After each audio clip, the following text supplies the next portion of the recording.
Bueno, y ya estamos en comunicación con el exministro de Economía, ex vicepresidente de la Argentina, Amado Boudou. Hola, Amado, ¿cómo estás? ¿Cómo estás? Muchas gracias, Roberto, y muchas gracias por poder estar en tu programa. No, por favor, qué Salvo gusto. que está Rinconete, me parece, por ahí. Bueno, vamos a tratar de que no te interrumpa en este caso. No, es que yo vengo sin ningún temor porque sé que no voy a poder hablar. Bueno, Amado, hay un debate en el seno del Frente de Todos sobre qué hacer, cómo administrar la escasez, si querés, y cómo administrar el gasto, ¿no? Nos encontramos con que en el presupuesto decía que este año íbamos a tener un déficit del 4,5%, incluso en el presupuesto se decía que esto era si no había pandemia, con lo cual se atajaba, porque por ahí si había pandemia podíamos tener más déficit, y ahora nos encontramos con que en el primer trimestre tuvimos equilibrio fiscal. Y bueno, quería saber cuál es tu opinión sobre esto. Ya, vos hemos conversado muchas veces, no existe la economía en abstracto, ¿no? Entonces hay que poner todas las cuestiones arriba de la mesa. Y me parece que en esta situación tan desgraciada no deja de ser una oportunidad para acomodar el desastre que hizo Macri en el país. El desastre que hizo Macri. Y muy en concreto, el desastre que hizo en la relación entre las variaciones de las tarifas, las variaciones de los salarios, las jubilaciones, los precios, el tipo de cambio con sus devaluaciones. Es decir, el gobierno de Alberto Fernández arranca con una tarea muy pesada, muy pesada. Y en el medio le viene la situación de la pandemia, que yo creo que el presidente desde el primer día le puso el cuerpo como nadie, y un tema muy difícil, que todos sabemos que sale mal. Bueno, él puso todo su, te diría, hasta prestigio político para llevar adelante esa situación y hacerse cargo. Ahora, me parece que en términos de lo que planteó el presidente en la campaña, en la elección y cada vez que habla, que dice que los salarios tienen que ir por arriba de la inflación, esto no está sucediendo, y lo que queda claro que no es el sentido político, porque el presidente lo dice clarito. Acá lo que está fallando son las herramientas, entre comillas, técnicas, o lo que se está haciendo el Ministerio de Economía, si querés. Y ahí tenemos varias situaciones, ¿no? El ministro dice, la inflación es un fenómeno multicausal. Bueno, pero no estamos escribiendo un paper sobre economía. Digamos cuáles son las causas y enfrentémoslas. Porque está claro que no son las que Macri decía, ¿no es cierto? ¿Se acuerdan que Macri dijo, yo asumo y se acabó la inflación? Bueno, eso no sucedió. Ahora, nos dejó un fenómeno muy, muy jodido y que me parece hoy no se está acometiendo en la forma necesaria. O la cuestión de qué es lo que va y lo que no va al dólar. Nadie puede pensar que al dólar, el movimiento del dólar lo haría el IFE, como se dijo, y sí podemos pensar que el movimiento del dólar lo hace quienes a la vez hacen la inflación y tienen ingresos concentrados. Aclaremos que lo que estás diciendo es que Guzmán piensa que no tiene que dar el IFE porque eso se va al dólar. Exactamente. Y bueno, nosotros pensamos que no. Pero por supuesto que hoy la situación, agregarle la pandemia, pero aunque no hubiera pandemia, vos necesitas recrear el mercado interno. Y eso, las dos puntas del mercado interno, porque Macri también destruyó a las empresarias y los empresarios, a los comerciantes y las comerciantes. Vos tenés niveles de tasa de interés que son insoportables para un sistema productivo. Insoportables. Entonces, tanto desde el punto de vista de la generación de ingresos de la población, ¿dónde está el rol del Estado hoy ahí? No se está viendo, porque justamente nosotros estamos teniendo un trimestre en el cual la situación fiscal es la menos deficitaria, te diría, de los últimos 6 años, tal vez. En pandemia, que como vos bien señalabas, el presupuesto fue confeccionado antes de la pandemia. O sea, tenemos menos déficit que Macri. Claro. O sea, estamos siendo más rígidos. Este tema ya lo he tocado porque La cuestión del superávit o el déficit fiscal no es una bandera, es una herramienta. Los objetivos son el crecimiento con equidad, o la equidad y el crecimiento, o el amor y la igualdad. Los economistas tienden a enamorarse mucho de las herramientas, y entonces entras en una dialéctica de discusiones que nadie te termina explicando qué país del mundo creció con superávit fiscal. Nadie te lo termina. O qué país del mundo salió de una situación difícil económica con superávit fiscal. Más bien los ejemplos históricos son todo lo contrario, ¿no? Así es. Ahora, también está la discusión sobre en qué gastar, ¿no? Y ahí se armó un poquito la discusión de Guzmán yo diría con Cristina directamente, sobre el nivel de las tarifas, ¿no? Si se pueden seguir subiendo las tarifas o si es un gasto que hoy la sociedad no podría tolerar. Yo creo que en Argentina hay dos canaletas. ¿Viste que les gustaba hablar de canaletas? Sí. Cuando salió la UH. Sí. Bueno, en Argentina está la canaleta de las tarifas de los servicios públicos y la canaleta de la tasa de interés. Se han convertido en mecanismos de extracción de valor de la sociedad. Uno estudiaba en los libros de texto que el sistema de precios ayudaba a generar valor.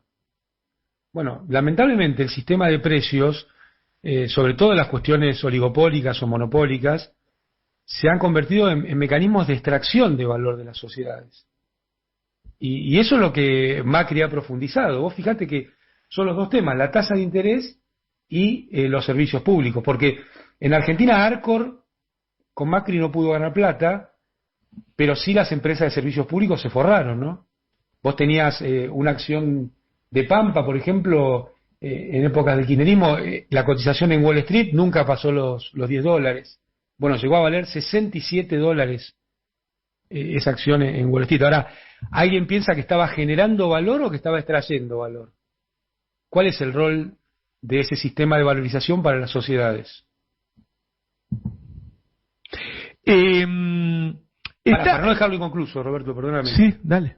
No pueden subir las tarifas, no pueden, no es razonable, no ha tenido ningún correlato durante los 4 años de Macri con los salarios y realmente se ha convertido en un mecanismo nefasto para la vida de las argentinas y los argentinos, pero también para quienes producen en Argentina. También para quienes producen en Argentina. Entonces ahí no puede ser un monopolio natural. Ahí tenés una transferencia de recursos. Tenés una transferencia de recursos de la industria hacia esos sectores. Claro, de la industria, del comercio, del transporte, de todas las actividades.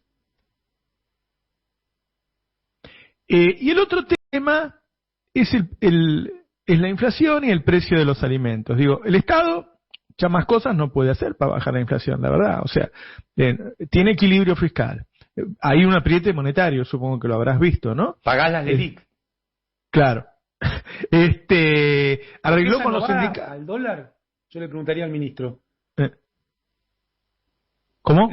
Y se paga más de intereses del LELIC por mes que lo que sería un IFE. Ah, claro.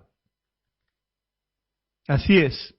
Bueno, digo, y a la vez consiguió el presidente que los sindicatos aceptaran esa pauta del 29%, 30%, qué sé yo. Es decir, que el Estado cumplió su parte del pacto social implícito, si querés, y los sindicatos también. Y las empresas siguen subiendo los precios.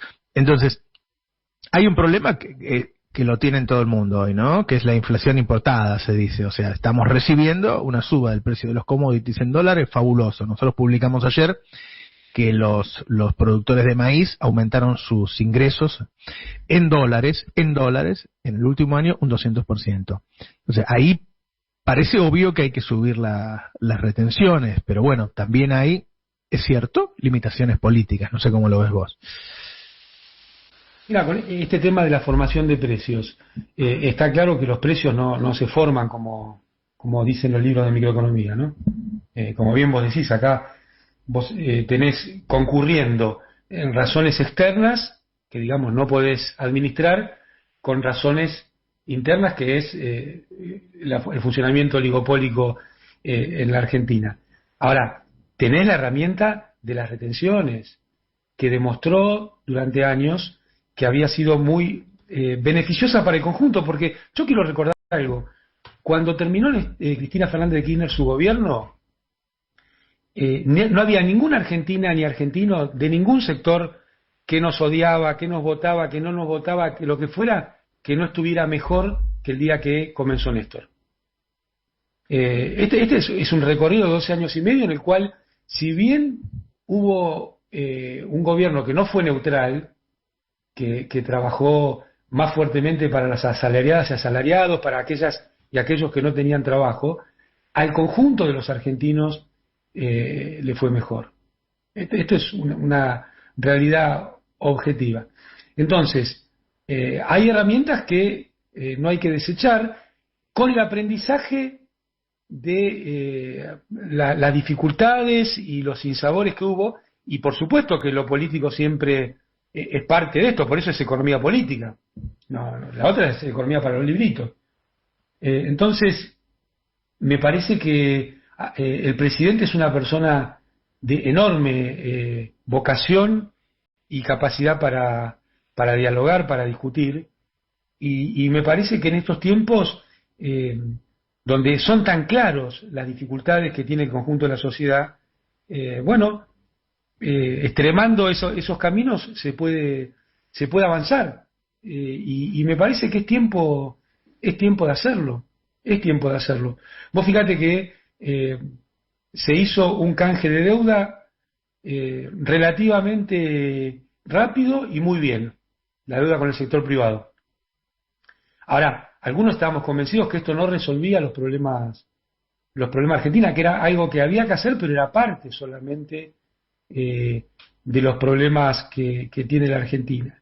Y hoy, la situación de pandemia te pone en blanco sobre negro gran parte de estas dificultades, por ejemplo, de concentración económica.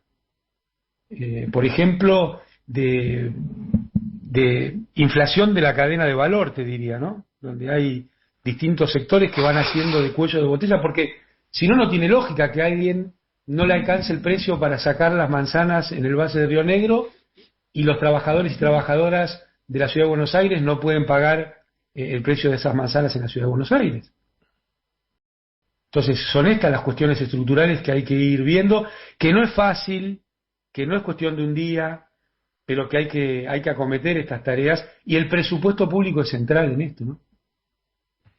No lo puedo evitar. Te quiero hacer una pregunta rinconeta, Amado. Y bueno. Compañero, ¿cómo estás? No es lo que habíamos quedado. No, o sea, te estoy diciendo al aire que te cagué. Claro, en cualquier momento. Amado va a decir, no se escucha. No se escucha. Hola. Amado, recién hablabas de las tarifas de servicios públicos. Bueno, hace un tiempo sabemos que el grupo Vila Manzano negocia la compra de Edenor, creo que por $100 millones, teniendo en cuenta que hay reclamos billonarios de un lado y de otro, es decir, del Estado a Edenor, de Edenor al Estado, y que eso pueda generar algún día que un juez creativo como Griesa pueda fallar en contra del Estado. ¿No sería una buena oportunidad sin expropiación, simplemente que el Estado compre Edenor por $100 millones, que es una suma muy escasa, para evitar cualquier contingencia futura y eventualmente después privatizarlo, concesionarlo de nuevo si quiere? Eso no impide, no lo impediría, digamos. Mira, está claro que los servicios públicos son monopolios naturales. Algunos pensamos que los monopolios naturales tienen que estar en manos del Estado, y es una visión. Ahora, aún, por supuesto, siempre con un lugar para el capital privado y la iniciativa privada, pero el timonel en estas actividades debe ser el Estado. Lo que vos proponés, que sería una solución de mercado para un problema de un monopolio natural, está a la mano. Me parece que hoy es una situación que está a la mano. Lo que es cierto es que, de mínima, tiene que haber un sistema de determinación de tarifas que comprenda que los servicios públicos son insumos difundidos, en el sentido de que todas las actividades que se realizan en un territorio requieren de esas prestaciones. Entonces, la determinación del precio de estos servicios públicos tiene que estar por afuera de, entre comillas, los mercados, porque estamos hablando de bienes monopólicos o de servicios monopólicos. Entonces, tiene que estar más vinculada a convertirse en un vector de desarrollo y de inclusión de las naciones que en un precio que maximice la ganancia. Me parece que ahí está la clave, ¿no? Y yo te repito, creo que políticamente el problema no es la coalición, que está fuerte y firme, el problema no es el sentido que el presidente lo ha marcado una y otra vez, sino las herramientas técnicas que se están usando. No están dando los resultados que el presidente pide. Amado, te agradecemos un montón que te hayas tomado este ratito para ayudarnos a pensar, ¿eh? No, para mí es un gusto, y además te quiero decir una cosa, el rol que cumple el Destape, ¿no? En la sociedad argentina, porque a mí no me pasa de costado el tema de la causa de Lomas de Zamora, del espionaje, la persecución, que se montó desde el Estado sistemáticamente en el macrismo. Y lo que muchas veces se calla y se oculta, el Destape lo destapa. Gracias, un abrazo. Navarro 2023 en el Destape Radio.